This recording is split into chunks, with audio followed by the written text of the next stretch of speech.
کچھ ڈال دیا تو نحمده ونصلي على رسوله الكريم اما بعد فاعوذ بالله من الشيطان الرجيم بسم الله الرحمن الرحيم ولا تهنوا ولا تحزنوا وانتم الأعلون إن كنتم مؤمنين.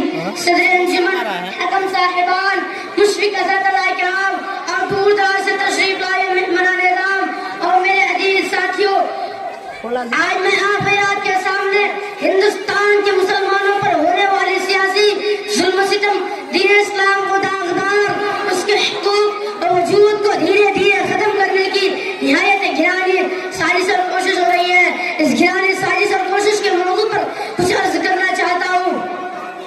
وہ ہندوستان جس کے حریت کے بعد مسلمانوں نے اپنے خون جگر سے سینچا تھا، وہ ہندوستان جس کے آزادی کے خاطر پہلے ساحل میں کود پڑے تھے اور موجودہ کھیلتے ہوئے میدان تک جا پہنچے تھے، بے پناہ قربانیوں کے ذریعے اس کو پروان چلایا تھا.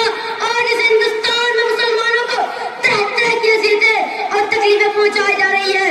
مسلمانوں کے قلوب سے اسلام کی محبت کو ختم کرنے کی نہایت گرانی سازش اور کوشش ہو رہی ہے.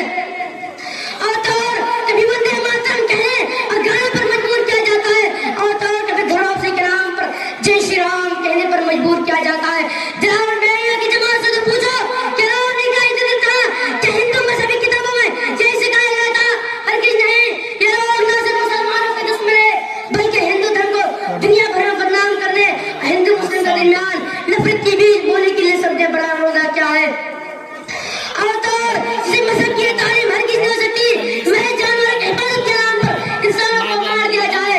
کیا ہندو دھرم میں جانوروں کی جان کی قیمت انسانوں سے زیادہ ہو گئی ہے؟ دراصل یہ بھی ہندو دھرم کو بدنام کرنے، ہندو مسلم کے درمیان نفرت کی بیج بونے کے لیے سوچنے کے والے کی گندی کوشش ہے. شاید ان کو معلوم نہیں مسلمانوں کی جب تک سازی چلتی رہے گی اس وقت تک دین اسلام پر، مدارس اور مساجد پر کسی طرح کی آواز نہ آنے دیں گے.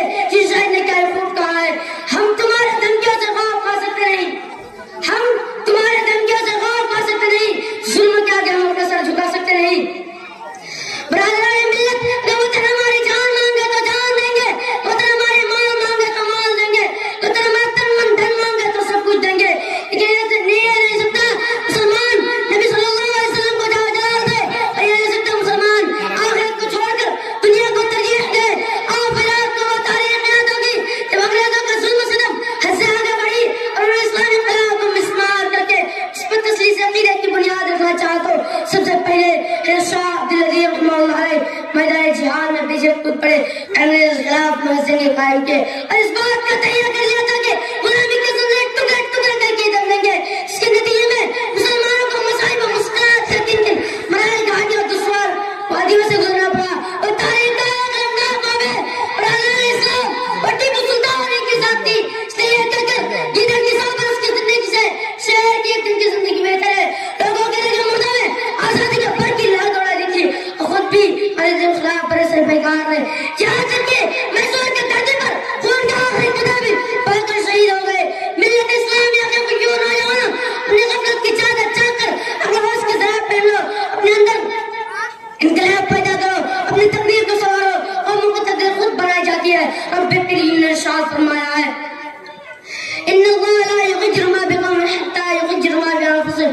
یہ ایک دوست کی کہتا ہے، شاعر کہتا ہے خدا نے آج تک اس قوم کی حالات نہیں بدلی، خدا نے آج تک اس قوم کی حالات نہیں بدلی، نہ جسے خود اپنے حالات بدل لے گا.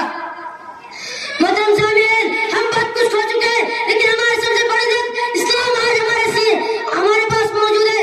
آج ہمارے سینوں میں ایمان و یقین کے مسئلے روشن ہیں. جو لوگ اسلام پر مرنا اور جینا چاہتے ہیں ان کا سلام ان کے دلوں اس کے رسول کی چنگار بجھا نہیں سکتی.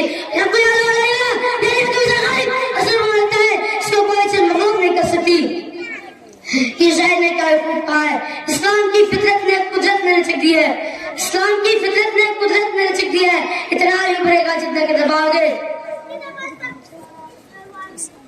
محترم سامعین، تحفظ ایمان کے لیے اہل نبوی اہل صحابہ کی یادیں ہمارے کافی ہے. کیا ہمیں معلوم نہیں غزوہ بدر میں صحابہ کی تعداد صرف 313 تھی، لیکن اس کو اتحاد و اتفاق کے بدل اب بھی دولت موجود تھی.